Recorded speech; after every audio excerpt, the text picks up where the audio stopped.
This channel does not promote any violent, harmful, or illegal activities. All content provided by this channel is meant for an educational purpose only. এবার আপনাদের একটা ঘটনার কথা বলি, যদিও সেটা আচ্চারি ঘটছে। মাঝরাতে দরজায় পড়ছে লাঠির ঘা, ঘুমের মধ্যে মাঝরাতেই টেনে হিঁচড়ে নিয়ে যাচ্ছে পুলিশ। পরিচয়পত্র দেখানো হচ্ছে, তো কি কোনো লাভ নেই। তারপরে যদি পুলিশকে বাধা দিতে যাওয়া হয় তাহলে কি কপালে জুটছে? কপালে ছুটছে বেধড়ক মারধর।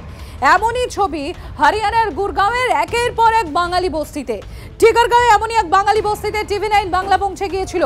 দেখুন কি বলছেন তারা, গুরুতর অভিযোগ উঠছে।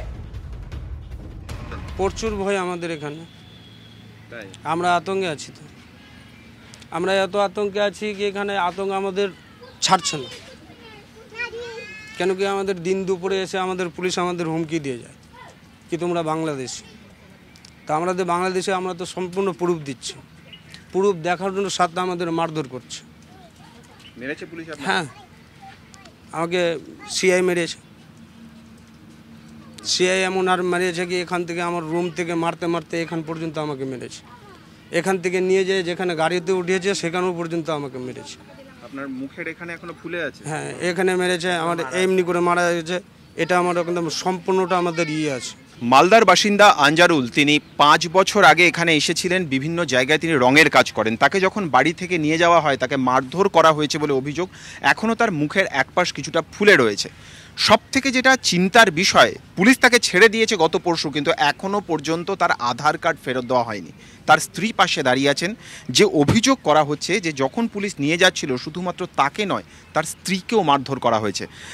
আপনাকেও কি পুলিশ মেরেছিল? হ্যাঁ, মেরেছিল। কি বললো? ও এসেছিল, আমাদেরকে উঠালো, আমি দিলাম আধার কার্ড।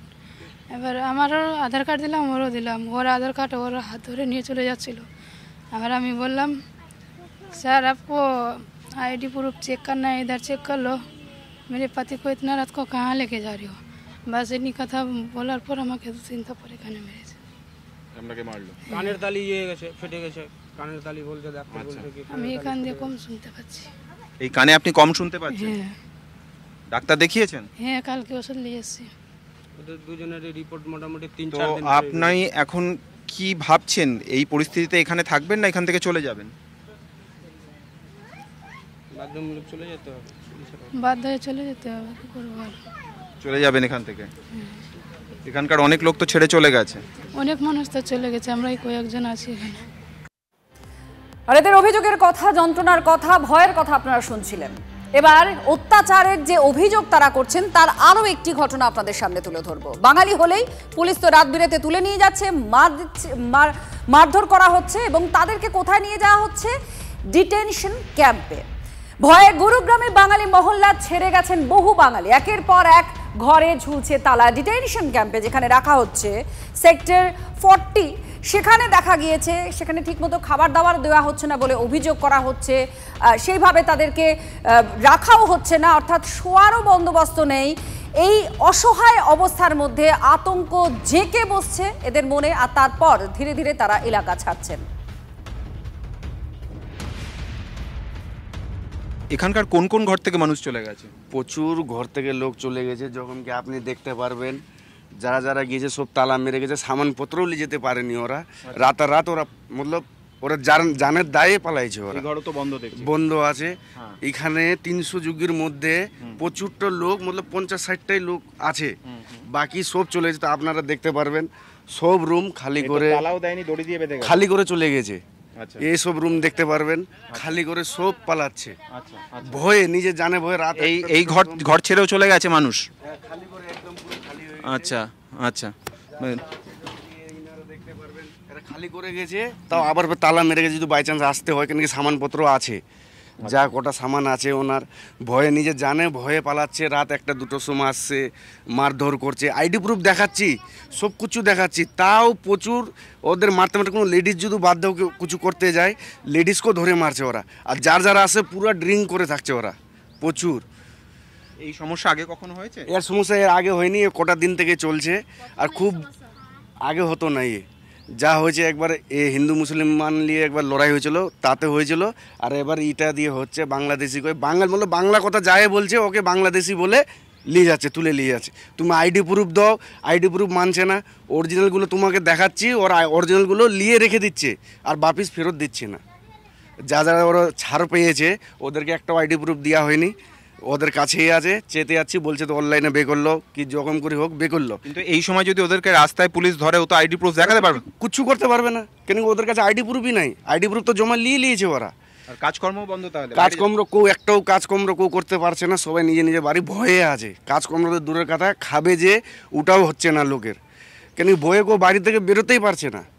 ঠিক আছে। ইতিমধ্যেই দেখতে পাচ্ছেন তো ঘরগুলোতে তালা পড়ে গিয়েছে। এদের কারোর বাড়ি মালদায়, কেউ থাকেন পাথর প্রতিমায়। রুজি রোজগারের তাড়নায় তারা পাড়ি দিয়েছিলেন এই গুরগাঁওতে, কিন্তু সেখানে গিয়ে কি জুটছে? রাত বিরেতে পুলিশের ডান্ডা আর পুলিশি অত্যাচার। এখন বাঙালি পরিযায়ী শ্রমিকরা তাই মহল্লা ছাড়তে ব্যাগ গোছাতে ব্যস্ত, এবং ইতিমধ্যে বেশ কয়েকজন শ্রমিক তারা বাড়িও ছেড়ে পাড়ি দিয়েছেন। দেখতে পেলেন সেই ছবি। দিদি, ব্যাগ গোছাচ্ছেন কেন? কোথায় যাবেন? বাড়িতে চলে যাব গ্রামে। কি করব, এখানে অত্যাচার অন্যায় হচ্ছে, এখানে কি করব, রিস্ক করে থাকা যাবে না এখানে। তাই পুলিশ আসছে রোজ? হ্যাঁ, পুলিশ আসছে, আবার উঠে নিয়ে চলে গেছে আমাদের এখান থেকে। আচ্ছা, আমরা এই জন্য ভয়ে থাকতে চাই না। আপনার বাড়ি কোথায় বাংলায়? মালদা। মালদায় বাড়ি আপনার? আচ্ছা, তো ব্যাগ গুছিয়ে নিয়েছেন। আপনার পরিবারে কে কে আছে? আমাদের পরিবারের আমরা দুজনেই আছি এখানে। আপনি আর আপনার হাজবেন্ড? আচ্ছা, তো এখানে আপনার হাজবেন্ডকে কি পুলিশ ধরেছিল? আমার হাজবেন্ডকে ধরেনি, আমাদের এখানকার রুমের লোককে ধরেছে। সেই জন্য ভয় পাচ্ছেন? আমার হাজবেন্ড তো নাই এখানে, তো আমার হাজবেন্ডকে কেমন ধরবে? ওই তো গ্রামে গিয়েছিল এর আগে বাচ্চাগুলোকে দেখার জন্য, এই জন্য ভয় করছি। আমি একাই থাকছি না, এই জন্য। তো আপনি এখন এখান থেকে বাক্স গুছিয়ে চলে যাবেন এখান থেকে? হ্যাঁ। আচ্ছা, এখানে কি কাজ করতো আপনার হাজবেন্ড? মিস্ত্রি কাজ করতো। তো এবার ওখানে গিয়ে যা কাজ পাবেন তাই করবেন? হ্যাঁ। কোথায় যাচ্ছেন আপনি? বাড়িতে। কোথায় বাড়ি? কোথায় বাড়ি? আমার পাথর প্রতিমা থানা, গোদামুথা দিগম্বরপুর বাড়ি, দিগম্বরপুর। চলে কেন যাচ্ছেন? এখানে থাকা যাচ্ছে না, এখানে রাত্রে এসে ঝুট ঝামেলা করছে, লোকে তুলে নিয়ে যাচ্ছে, মারছে ধরে, তুলেও নিয়ে যাচ্ছে। এখন এই ভয়তে সবাই চলে যাচ্ছে, আমিও লাস্টে আছি। আমি এখন বাড়ি চলে যাব। বাড়ি চলে যাবেন? হ্যাঁ। আচ্ছা, তো আপনাকে নিয়ে গেছিল পুলিশ? না না, আমাকে নিয়ে যায়নি, কিন্তু সবাই চলে যাচ্ছে, আমি একা থেকে কি করব? চেক করা বাদ 3-4 জন কি ফল পাইলো, 7 জন, আমার যুগে 7 জনকে নিয়ে গেল। এরকম ঘটনা এর আগে কখনো ঘটেছে? না, এর আগে ঘটনা ঘটেনি, কোনো সময়তেই ঘটেনি। আজ আমরা এখানে 12 বছর আছি, এই জমিতেই 10-12 বছর হয়ে গেল। তো এরকম ঘটনা কোনো সময় ঘটেনি, তো ওদিনকার রাতেই ঘটেছিল। তা কোনো আমাদের কিরায়দারকে মারেনি, ধরেনি, নিয়ে গেল। এবার হ্যাঁ, আর 5 দিন বাদ দিয়ে ছেড়ে দিয়েছে। এই মহিলার বক্তব্য আপনারা শুনলেন। 5 দিন পরে ছেড়ে দেওয়া হচ্ছে। 5 দিন কোথায় ছিলেন তারা? থানায় না, তাদেরকে রাখা হয়েছে একটা কমিউনিটি সেন্টারে, যেটাকে বলা যেতে পারে ডিটেনশন সেন্টার। গুরুগ্রামের এরকমই একটি ডিটেনশন সেন্টার সেক্টর 40 থেকে আমাদের প্রতিনিধি তুলে ধরেছেন একটি প্রতিবেদন, দেখুন। এই মুহূর্তে আমরা দাঁড়িয়ে রয়েছি গুরুগ্রামের সেক্টর 40-র একটি কমিউনিটি সেন্টারে। এই সেন্টার এই মুহূর্তে আর সরকারি কমিউনিটি সেন্টার নেই। এই সেন্টার আদতে বাঙালি মানুষদের বাংলাদেশি সন্দেহে হরিয়ানা পুলিশ আটক করার পর হোল্ডিং এরিয়া বা ডিটেনশন সেন্টার হিসেবে ব্যবহার হচ্ছে। এই আপাতভাবে এই বিল্ডিংয়ের যে ছবি আমরা দেখছি তাতে খাওয়া দাওয়ার কোনো ব্যবস্থাপনা এখানে নেই। সাধারণ মানুষকে এই জায়গাতে একেবারে মেঝের ওপরে গদি পেতে তাদেরকে থাকতে হয়েছে। কিন্তু কি অবস্থার মধ্যে তারা ছিল এই বিল্ডিংটার ভেতরের কয়েক ঝলক ছবি দেখলে পরেই তা কিছুটা স্পষ্ট হচ্ছে। কিন্তু একটা বিষয় স্পষ্ট, যে এখানে তারা থাকার পরে যে খবর আমাদের কাছে আসছে, যে তাদের বাড়ির লোকের কাছে আদৌ কোনো খবর ছিল না যে সেক্টর 40-র এই ডিটেনশন সেন্টার বা এই কমিউনিটি সেন্টারে তাদের বাড়ির প্রিয়জন রয়েছেন।